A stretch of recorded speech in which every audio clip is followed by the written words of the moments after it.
موت پر حالات بڑھ جاتے ہیں. اگر مرنے کے بعد اچھا حال آیا تو وہ اچھا حال بڑھ جائے گا، مرنے کے بعد اگر برا حال آیا تو وہ برا حال بھی بڑھ جائے گا. جیسے دنیا کے حالات ہیں ویسے نہیں رہیں گے. دنیا کا جیسا اچھا حال ہے، موت کے بعد اگر کسی کو اللہ نے اچھا حال دیا تو وہ دنیا جیسا اچھا حال نہیں ہوگا، بلکہ وہ بڑا ہوا ہوگا.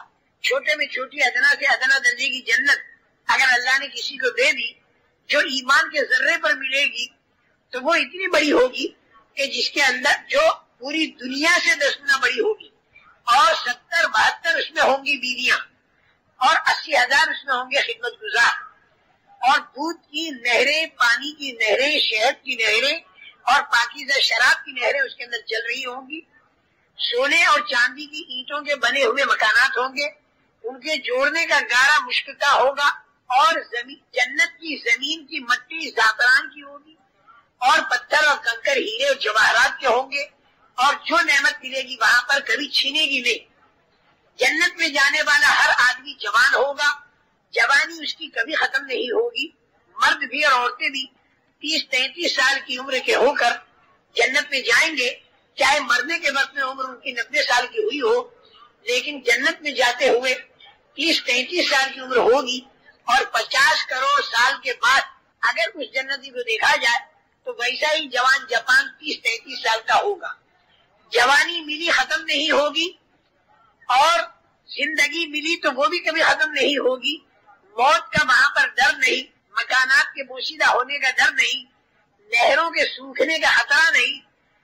مرد ایک جگہ تکیہ لگائے بیٹھے ہوں گے مسحری پر، اور ان کی بیوی، اس مرد کی بیوی دوسرے کنارے پر تکیہ لگا کر بیٹھی ہوگی مسحری پر، اور سارا ایک عجیب و غریب منظر ہوگا. لا خوف علیہم ولا هم یحزنون، نہ تو آگے کا کوئی ڈر اور نہ پیچھے کا کوئی غم، نہ تو جوانی کے ختم ہونے کا غم، نہ زندگی کے ختم ہونے کا غم. کسی قسم کا کوئی ڈر بھی نہیں، کسی قسم کا کوئی غم بھی نہیں. تیز رفتار سواریاں، اگر دوسری جنتوں میں جانا ہوا اعلیٰ قسم کی تو وہاں پر بھی جانے کی اجازت ملے گی، اور ہفتے میں ایک مرتبہ کم سے کم اللہ تعالیٰ کی زیارت اور دیدار. یہ ایک اتنی بڑی نعمت ہوگی کہ جنت کی ساری نعمتیں اس کے سامنے ماند ہوگی. اللہ کو اگر اس دنیا میں کسی نے نہ پہچانا اور اللہ کی معرفت اگر کسی کو نہ ملی تو زندگی اس کی بیکار گئی. اللہ کی معرفت جس کو مل جاتی ہے اور ایمان والا جو آدمی بن جاتا ہے تو پھر اللہ تعالیٰ کی زیارت وہاں پر ہوتی ہے، اور یہ ساری جنت کی نعمتوں میں اعلیٰ قسم کی نعمت ہوتی ہے. اللہ تعالیٰ اس کی ہمت افزائی فرماتے ہیں، دلجوئی فرماتے ہیں. یہ فرماتے ہیں کہ تجھے اور کچھ چاہیے؟ تو وہ یہ کہتا ہے کہ اللہ ہر لائن کی نعمتیں تو نے ہمیں دے دی، اب ہم تجھ سے اور کیا مانگیں؟ تو اللہ تعالیٰ فرمائیں گے کہ ایک نعمت میں تمہیں اور دیتا ہوں، وہ یہ کہ میں تم سے راضی ہو گیا، میں تم سے ناراض نہیں ہونے کا. کیونکہ اللہ کا ناراض ہونا بہت بڑی مصیبت اور اللہ کا راضی ہونا بہت بڑی نعمت. سورہ فاتحہ میں یہی 2 دعائیں مانگی جاتی ہے کہ انعمت علیہم والے راستے پر ہمیں چلانا اور مغضوب علیہم والے راستے پر مت چلانا. انعمت علیہم والے راستے پر ہمیں چلانا، مغضوب علیہم والے راستے پر ہمیں مت چلانا. انعمت علیہم والا راستہ وہ ہے کہ جو اللہ کی رضامندی پر پورا ہوتا ہے، اور مغضوب علیہم والا راستہ وہ ہے جو اللہ کے غضب اور اللہ کی ناراضگی پر پورا ہوتا ہے. تو میں نے یہ عرض کیا میرے محترم دوستو کہ وہاں مرنے کے بعد جو اچھے حالات آئیں گے تو وہ بہت زیادہ اچھے ہوں گے، اور اگر خدا نہ خواستہ اگر برے حالات آئے تو وہ برے حالات بھی بہت ہی برے ہوں گے. جیسے دنیا کے ہیں ویسے نہیں. دنیا کے اندر کسی کو سزا ہوتی ہے اگر تو وہ 5.25 فٹ کے بدن کو ہوتی ہے، لیکن جہنم کے اندر اگر سزا ہوگی تو وہ بدن اتنا بڑا بنا دیا جائے گا کہ ایک دھار احد کے پہاڑ کے برابر، اور کھال اتنی موٹی کہ 3 رات تک چلو تب جا کے اس کی کھال پوری ہو. اتنا بڑا بدن بنا کر سانپ اونٹ کے برابر اور بچھو خچر کے برابر ایک مرتبہ کاٹے تو 40 سال تک تکلیف باقی رہے. اللہ تعالیٰ حفاظت فرمائے. اور آدمی پریشان، چاروں طرف سے فرشتوں کا ہتھوڑوں سے مارنا، آگ کا جلانا، اندھیرے کا ستانا، اس آگ میں اندھیرا، اور سانپوں اور بچھوؤں کا کاٹنا، بھوک اور پیاس کا ستانا، اور آدمی پریشان حال. بھاگنا چاہے گا تو دروازے بند ملیں گے، بڑے بڑے فرشتوں کے پہرے ملیں گے، اور فرشتوں سے کہے گا کہ تم ہماری کچھ مدد کرو، تو فرشتے مختلف لائن کے جواب دیں گے. فرشتے کہیں گے الم یاتکم نذیر، کیا تمہارے پاس کوئی سمجھانے والا نہیں آیا تھا، چونکانے والا نہیں آیا تھا دنیا کے اندر؟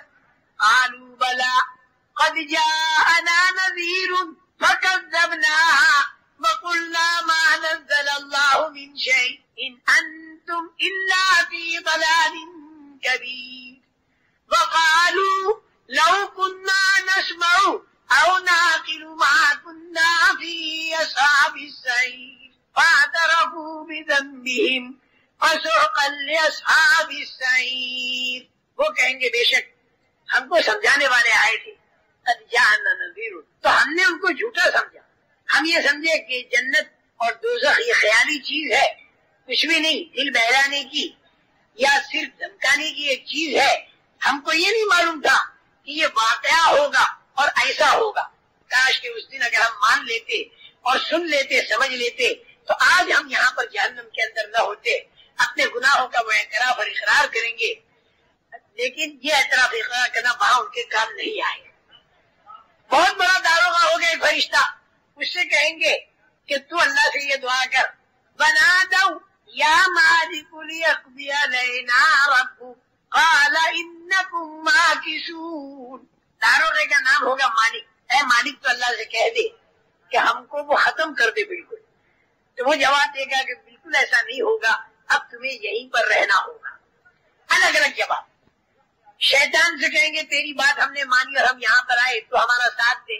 وہ کہے گا بلا تلومونی ولوموا انفسکم ما انا بمصرخکم وما انتم بمصرخی. نہ تو میں تمہاری مدد کر سکتا ہوں، نہ تم میری مدد کر سکتے ہو. میں نے تمہیں غلط بات کہی، تم نے کیوں مانی؟ اللہ تم سے صحیح کہہ رہا تھا، اس کی کیوں نہیں مانی؟ یہ شیطان کا جواب ہوگا. چاروں طرف سے مایوس ہو گئے.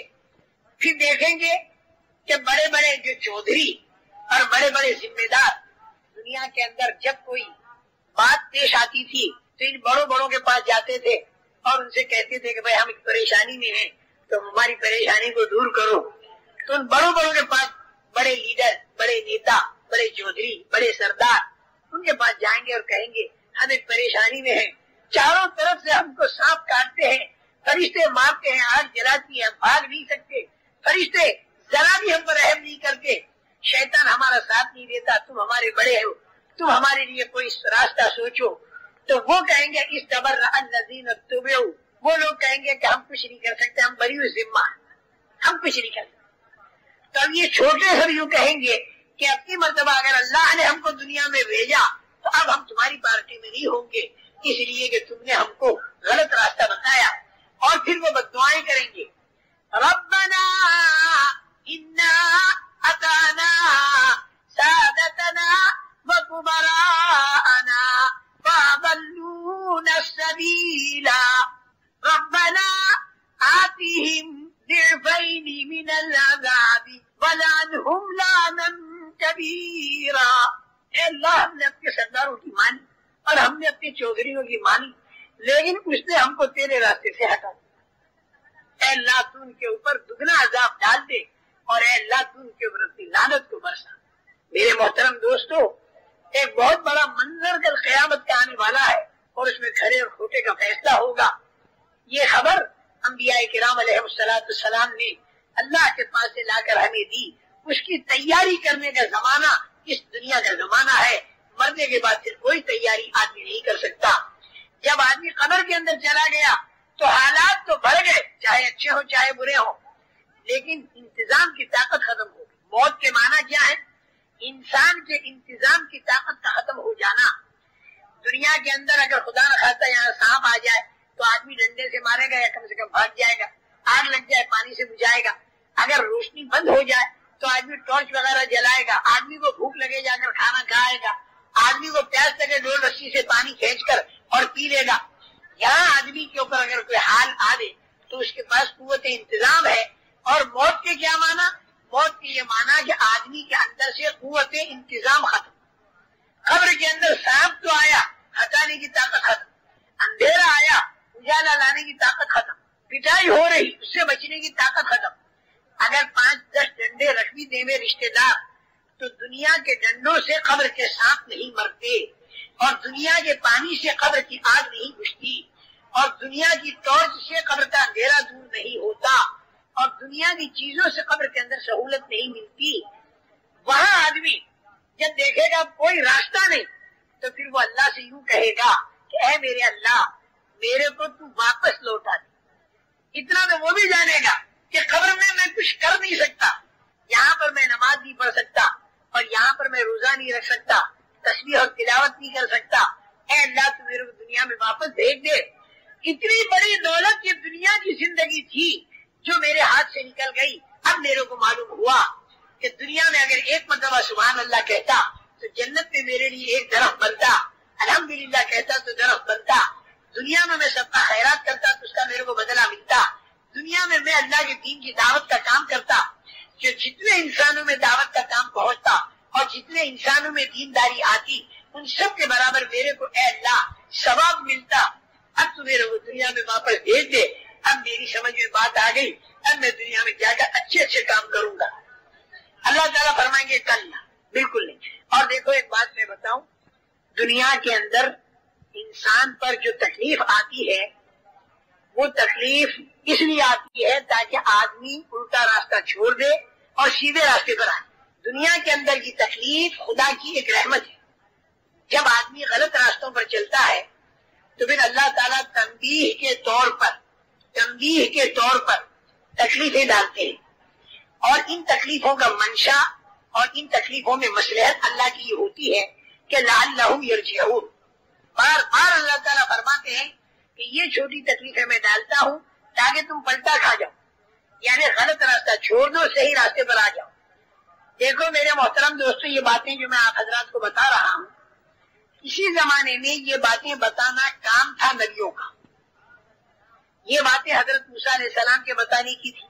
حضرت عیسیٰ علیہ السلام، حضرت نوح علیہ السلام، انبیاء کرام علیہ السلام دعوت دیتے تھے، لوگوں کے دلوں میں اللہ کی عظمت اور بڑائی پیدا کرتے تھے، مرنے کے بعد والی زندگی انہیں سمجھاتے تھے، اور چھپی ہوئی باتیں اللہ تعالیٰ ان کے اوپر کھولتا تھا تو وہ انہیں بتایا کرتے تھے، اور اللہ تعالیٰ کی بڑائی کو اتنے زوروں پر بیان کرتے تھے تاکہ آدمی کا ذہن بنے۔ یہ کام تھا نبیوں کا۔